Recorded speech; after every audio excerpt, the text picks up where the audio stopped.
Segundo Reis, capítulo 14, versículos 21 e 22. Depois nós vamos olhar outros textos que falam de Uzias. Segundo Reis, 21, 22.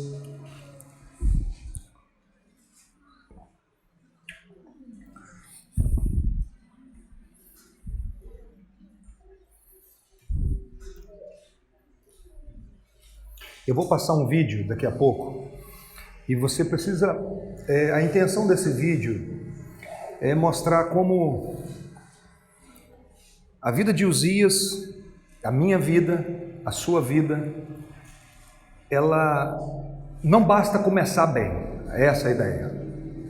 E você precisa prestar atenção no detalhe desse vídeo, porque esse vídeo começa com alguém que está em primeiro lugar numa competição e chega um momento que ele tenta brincar e deixa de ser campeão. Segundo Reis, capítulo 14, versículos 21 e 22. Todo o povo de Judá tomou Uzias, que era de 16 anos, e o constituiu rei em lugar de Amazias, seu pai. Ele edificou Elate e a restituiu a Judá, depois que o rei descansou com seus pais. Até aí a palavra do nosso Deus. Vamos orar mais uma vez. Deus bendito, abre os nossos olhos, o nosso coração e edifica a tua igreja. Em nome de Cristo, enche-nos da tua palavra, do teu poder, do teu Espírito. Nos ajude, Senhor. Em nome de Jesus, faça de mim apenas um instrumento em tuas mãos. Amém.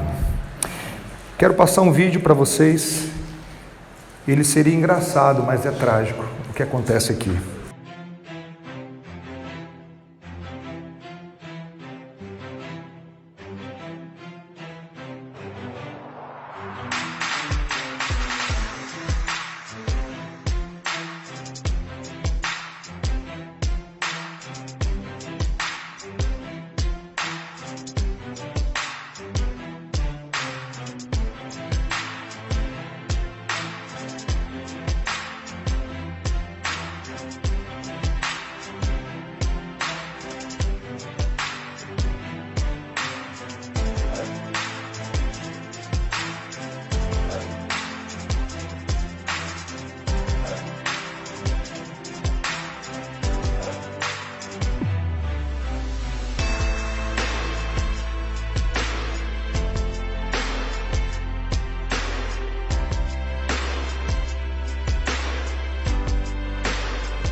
Eu acredito que esse vídeo tem tudo a ver com a vida de Uzias, com a minha vida, com a sua vida também. Não basta começar bem. Muitos começaram bem e se complicaram no final. Quando eu olho, por exemplo, para a vida de Salomão, que começou o seu reinado com muita humildade, se colocando diante de Deus como uma criança, dizendo: Senhor, eu não passo de uma criança e não sei como me conduzir, dai-me sabedoria. E Deus derramou bênçãos sem medida sobre a vida de Salomão, mas o final da sua vida não foi da mesma maneira que ele começou. Não é à toa que a Bíblia diz assim: pois tudo que outrora foi escrito para o nosso ensino foi escrito, a fim de que pela paciência e pela consolação das Escrituras tenhamos esperança. Deus registrou esses detalhes de vários homens de Deus para que nós possamos ler e aprender. Eu amo o livro dos reis, sempre que posso estou lendo o livro dos reis. E algo curioso no livro dos reis é que você tem, por exemplo, um rei fiel, que quando um filho assume o reinado, ele é um camarada que não segue o exemplo do pai. Mas você tem ao mesmo tempo um rei que não é tão fiel a Deus, um rei desobediente a Deus, mas o filho toma uma decisão de ser diferente. É muito interessante isso. Às vezes você tem um pai que dá um péssimo exemplo para o filho no livro dos reis, e o filho não segue o péssimo exemplo dos pais. E o contrário também é verdade. Você tem um rei que dá um ótimo exemplo para os filhos, mas o filho também não segue o caminho dos pais. O rei de hoje é um rei que foi extremamente abençoado por Deus. Não é à toa que quando esse rei morreu, o povo ficou em desespero, de tal maneira que o profeta Isaías, e você conhece aquele texto de Isaías 6, que diz assim: no ano da morte do rei Uzias, eu vi o Senhor num alto e sublime trono. Lembra desse texto? Porque Isaías profetizou na época do rei Uzias. Todo o povo sabia das bênçãos do Senhor, como Deus derramou bênçãos sem medida sobre a vida do rei Uzias. Mas sabe que também é algo interessante, que quando Isaías se coloca diante de Deus e diz assim: no ano da morte do rei Uzias, eu vi o Senhor num alto e sublime trono. E já é uma lição muito grande para nós. Não importa quem está no governo, Deus está no trono do universo. Mesmo que um rei bom seja tirado do trono, Deus continua governando, e nós, povo de Deus, temos essa esperança.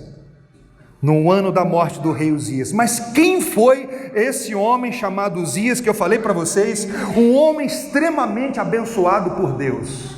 Uzias significa o Senhor a minha força. E Uzias começou a reinar com 16 anos de idade. Com 16 anos de idade você não consegue tirar sua carteira de motorista. E ele era o rei de Judá.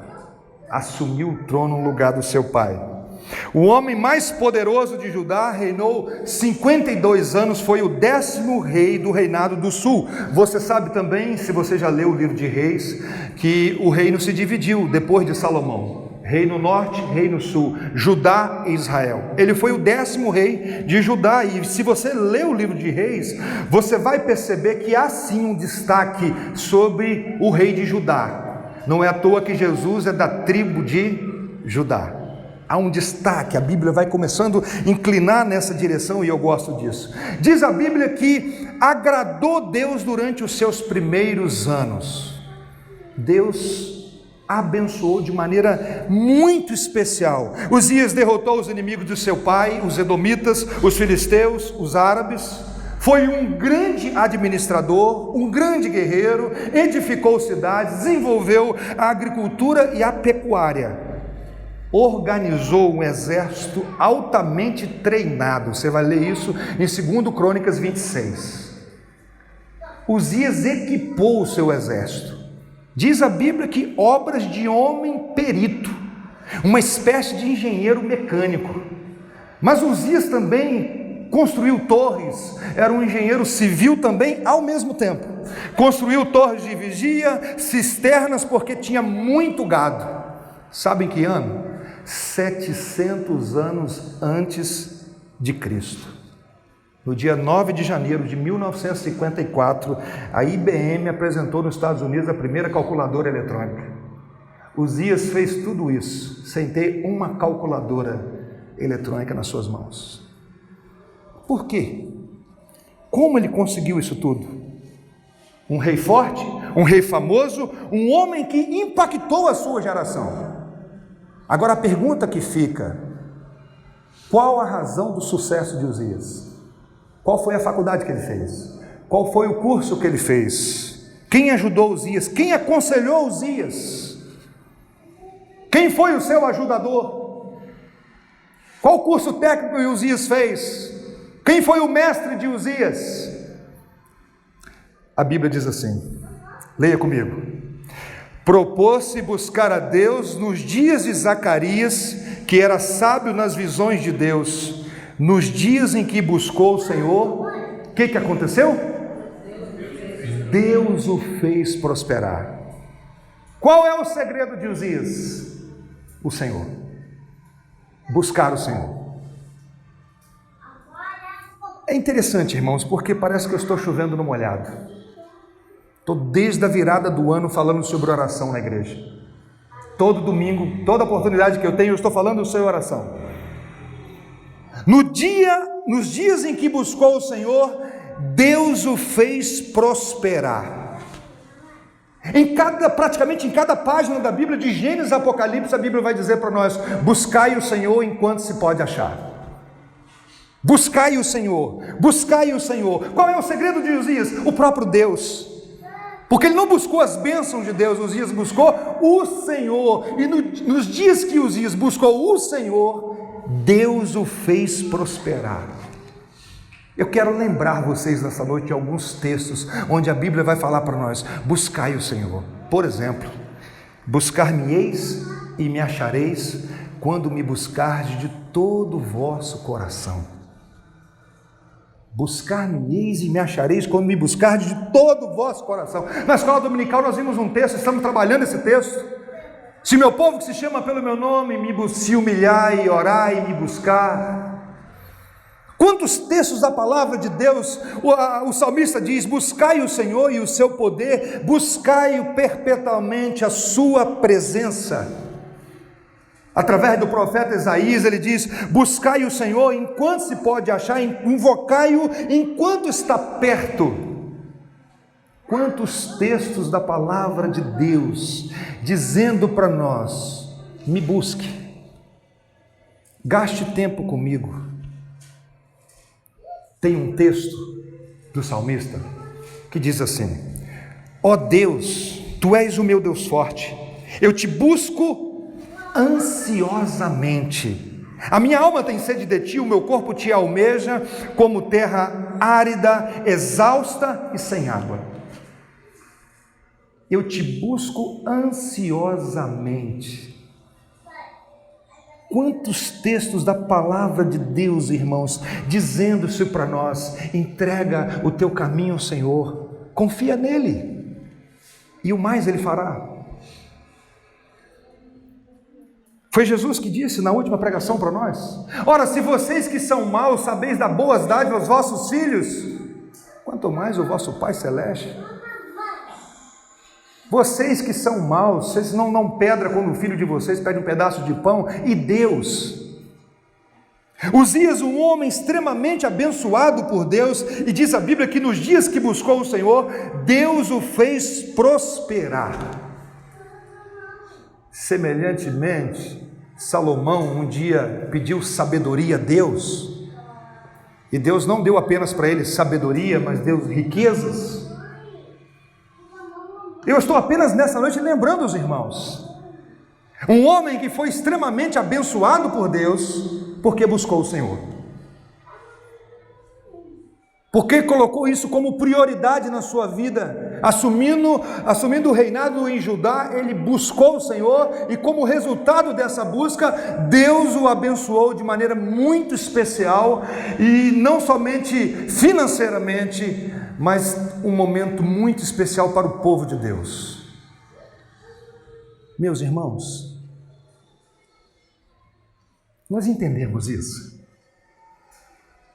que o segredo do povo de Deus é o próprio Deus. Não é a nossa inteligência, a nossa sabedoria, os cursos que nós fazemos. Nós chegamos a uma conclusão nessa escola dominical hoje. Por que buscamos pouco o Senhor? Por que dependemos tão pouco do Senhor? Por que confiamos tanto no nosso braço, na nossa inteligência, na nossa sabedoria? Por que não levamos tudo a Deus em oração? Por que não nos humilhamos diante do Senhor, buscando o Senhor, pedindo ao Senhor socorro do Senhor? E vemos aqui um homem que foi extremamente abençoado por Deus. Mas sabe o que é interessante? Um homem tão abençoado por Deus, aqui tem dois lados da moeda, por isso do vídeo. Esse homem que experimentou tanto de Deus na sua vida, não vigiou. E nós também podemos cair no mesmo erro dele. E eu quero apresentar para vocês o outro lado da vida de Uzias. Olha só o que o texto diz. Mas havendo-se já fortificado, exaltou o seu coração para a sua própria ruína e cometeu transgressão contra o Senhor seu Deus, porque entrou no templo do Senhor para queimar incenso. Esse é um perigo na nossa caminhada. Quando nós experimentamos um tempo de muitas bênçãos do Senhor e chegamos a uma conclusão, não, foi eu que fiz. Diz a Bíblia que ele exaltou o seu próprio coração e ele não queria agora ser apenas rei, queria ser sacerdote também. Sabe um grande perigo da vida cristã, irmãos? Soberba. Por isso o texto diz: se meu povo se humilhar e orar. A soberba é a primeira roupa que nós colocamos no Éden e a última que nós tiramos. É o pecado que nos acompanha do berço à sepultura. Não é à toa que Davi se colocava diante de Deus dizendo: Senhor, guarda-me da soberba, que ela não me domine, então eu serei livre de tão grande transgressão. Há uns anos atrás eu acompanhei um projeto de moradores de rua e conheci muitas pessoas, mas uma pessoa me chamou a atenção naquele projeto. Essa pessoa estava caminhando no aeroporto, ali no bairro Aeroporto, e ela chegou até a terceira igreja presbiteriana, procurou o pastor Lucinei precisando de ajuda. Aí, pastor Lucinei, nós conversamos lá com o projeto e ele foi morar lá no projeto. Mas aquele cidadão me chamou a atenção. Sabe por quê? Ele andava de roupa cheirosa, barba feita e com desodorante. Não falamos nada no primeiro dia. Passou um tempo, eu fui lá, nós fomos lá para conversar com ele, para saber, conversar um pouco com ele, e ele abriu o coração dele com a gente. Ele disse assim: olha só, eu estou morando na rua agora, sabe por quê? Por causa do meu orgulho. Eu era funcionário da Ultragás, tomava conta de uma área dos cavalos do dono da Ultragás. E por causa da soberba, do meu orgulho, eu fui morar na rua. Por que eu não ando fedendo e nem sempre de barba feita? Isso é algo meu. Eu sempre ando com presto barba, um sabonete e um desodorante. Pouco tempo depois, esse camarada, você percebia nele que ele não era um morador de rua, ele estava ali por um momento. E aquele camarada um dia arrumou um serviço na Vivo ali do centro da cidade. Com pouco tempo, eu não sei o que aconteceu com ele, e essa é a última notícia que eu tenho dele, ele foi transferido para Campos, porque a coisa estava Deus estava abençoando. Agora preste atenção nisso, ele se tornou um morador de rua por causa da soberba, da arrogância. A soberba, meus irmãos, é um grande problema nas nossas vidas. Ela não é a humildade não é exaltada pela sociedade. O que é exaltado pela sociedade? A soberba. Aristóteles dizia o seguinte: a humildade é um vício baixo. Humildade, ainda hoje, não é considerada uma virtude, mas um sinal de fraqueza. Porque a humildade nós aprendemos com Cristo, com aquele que lavou os pés dos seus discípulos. Esse homem, depois de experimentar um grande momento de bênçãos sem medida sobre a vida dele, exaltou o seu próprio coração para a sua própria ruína. O Spurgeon disse o seguinte: às vezes nos elevamos alto demais em nossa própria estima, e a menos que o Senhor leve embora um pouco da nossa alegria, seríamos totalmente destruídos por nosso orgulho. O C.S. Lewis diz que o orgulho é a galinha sobre a qual os outros pecam. Aí você pode falar assim: eu não sou orgulhoso, não sou arrogante. Tem um problema. Humildade e arrogância não tem a ver com o celular que você tem, com a casa que você tem, com a roupa que você veste. Isso tudo é um problema do coração. E só existe um que é humilde de coração, que é o Senhor Jesus Cristo. Antes de cair, o coração se exalta. Esse que é o problema. Antes da queda. Por isso que a Bíblia vai dizer o seguinte: sobre tudo que se deve guardar, guarda o coração, porque dele procede as fontes da vida. O orgulho vem antes da destruição e o espírito altivo antes da queda.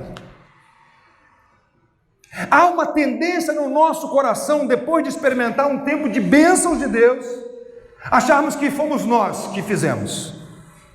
Não é à toa que quando Deus tira o povo do Egito para levar para a terra prometida, antes de entrar na terra prometida, Deus faz uma reunião com o seu povo e diz as seguintes palavras: não diga, pois, no teu coração: a minha força e o poder do meu braço me adquiriram essas riquezas. Antes te lembrarás do Senhor teu Deus, que é Ele que te dá forças para adquirires riquezas.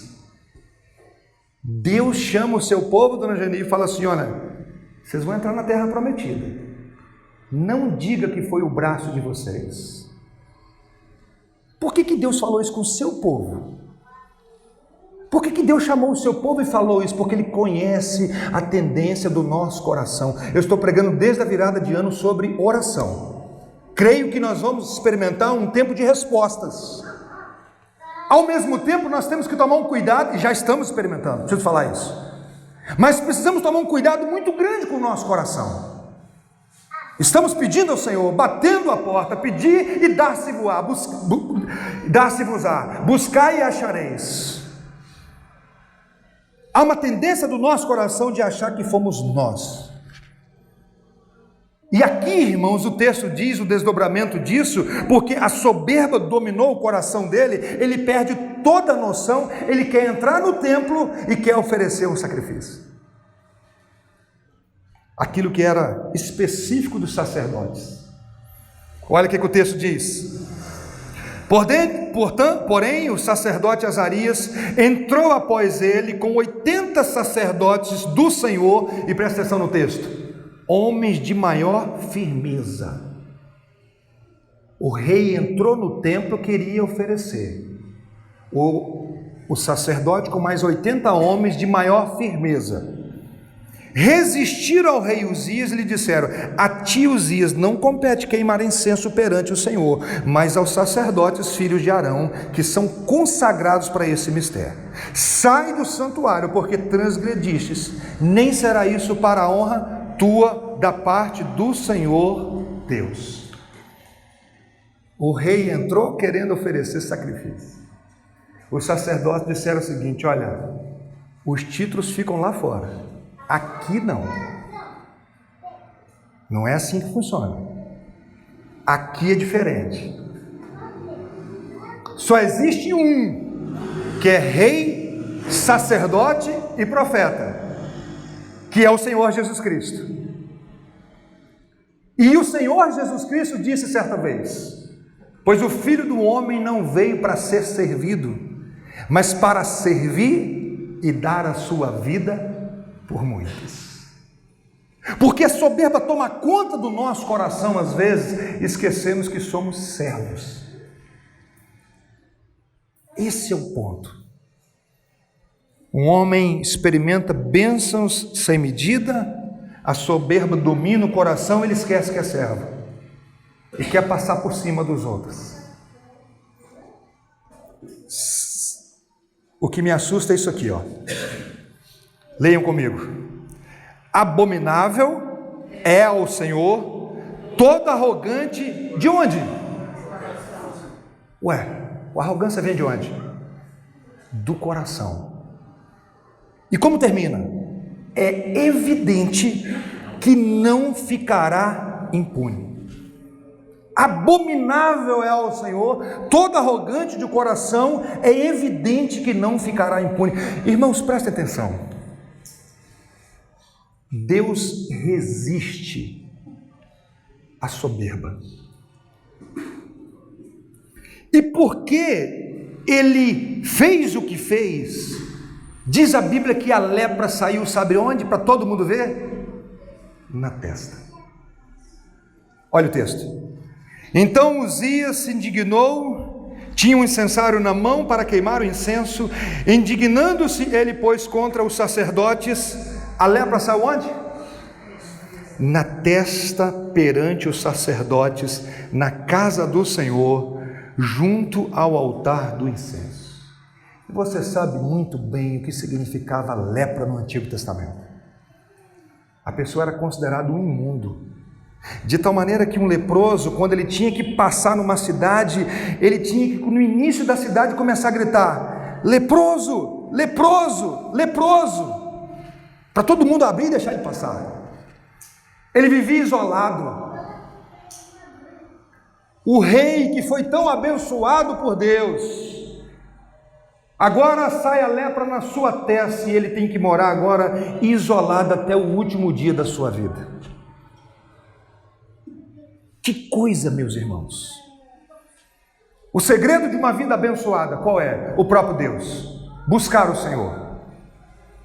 Se colocar diante do Senhor, se humilhar diante do Senhor, gastar tempo aos pés do Senhor, pedindo ao Senhor. Mas nós precisamos tomar um cuidado muito grande com a soberba do nosso coração. Porque depois de receber as bênçãos do Senhor, achar lá no fundo do nosso coração, muitas vezes, é porque eu sou melhor, porque eu também fiz tudo certinho. Meus irmãos, o meu coração é tendencioso. A soberba é um grande problema na nossa vida. Há momentos na nossa vida que nós estamos ali quebrados e quebrantados diante do Senhor, numa humildade muito grande. Quem é dono de empresa sabe, e eu já trabalhei em uma grande empresa para a cidade, onde eu já vi muita gente chegando pedindo emprego e chega como um cordeirinho, mas com o tempo vira um leão dentro da empresa. E às vezes nós fazemos isso com Deus, chegamos diante de Deus implorando com muita humildade e depois começamos a crescer na briga. Depois de receber do Senhor, depois de começar a experimentar do Senhor, parece que aquela humildade vai toda embora. Há uma tendência no nosso coração para isso, de lá no fundo do coração muitas vezes dizer: mas eu arrebentei, foi a força do meu braço.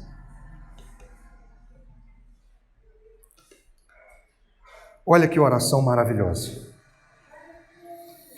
Firma os meus passos conforme a tua palavra, para que o pecado não me domine. Firma, Senhor. Firma, Senhor, os meus passos conforme a tua palavra, para que o pecado não me domine. Quero fazer algumas aplicações desse texto para nós. Você tem buscado o Senhor? Nós estamos falando sobre isso. Colocar tudo diante de Deus em oração. Colocar isso como prioridade na nossa vida.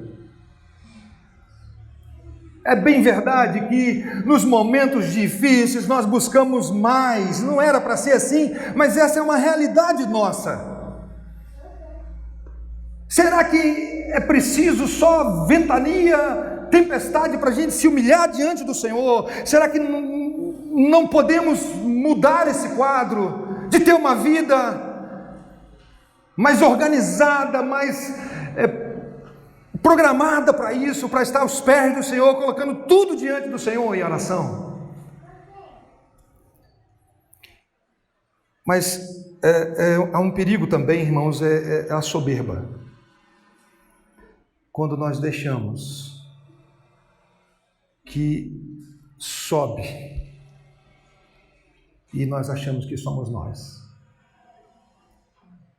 Achamos até que Deus nos abençoou porque nós fizemos algo diferente daquela pessoa, que aquela pessoa não fez. A outra aplicação que eu quero fazer é que, como eu disse para vocês, eu amo o livro dos reis. E é gostoso você ler o livro dos reis, porque todos os reis falharam. Todos eles. Só um não falhou, que é o Rei dos Reis, o Senhor dos Senhores. Que não colocou uma coroa, como está lá no livro de Samuel, de 32 quilos na cabeça. Mas que colocaram nele uma coroa de espinhos, Lorival, furando ainda a testa dele, cuspiram nele. Não colocou uma coroa de diamantes, ele não subiu num trono de ouro puro, como aquele que nós vimos lá em Petrópolis. Não, numa cruz como símbolo de maldição, de braços abertos. E a pergunta que eu faço é: ele já reina na sua vida? Você já se dobra diante dele? Porque se você não se dobra diante dele, reconhecendo que ele é rei, você não ora, você não busca, você não tem relacionamento com ele.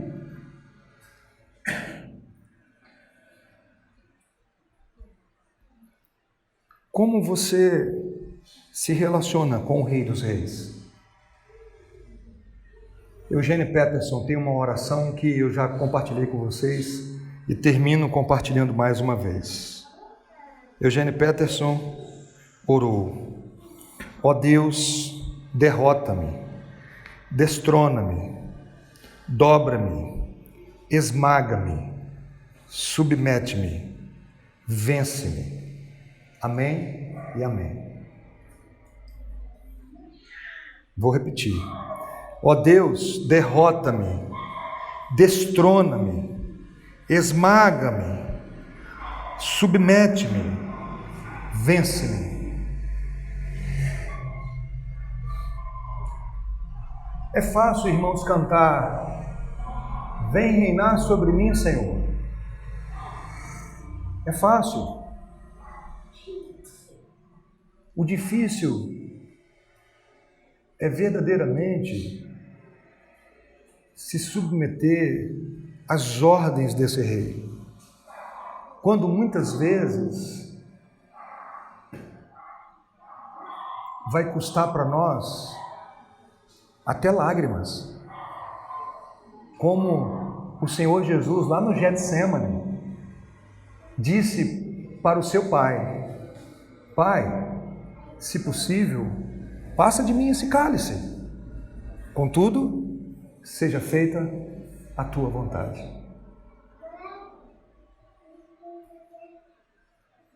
Muitas vezes, nós não queremos o reinar de Cristo sobre a nossa vida.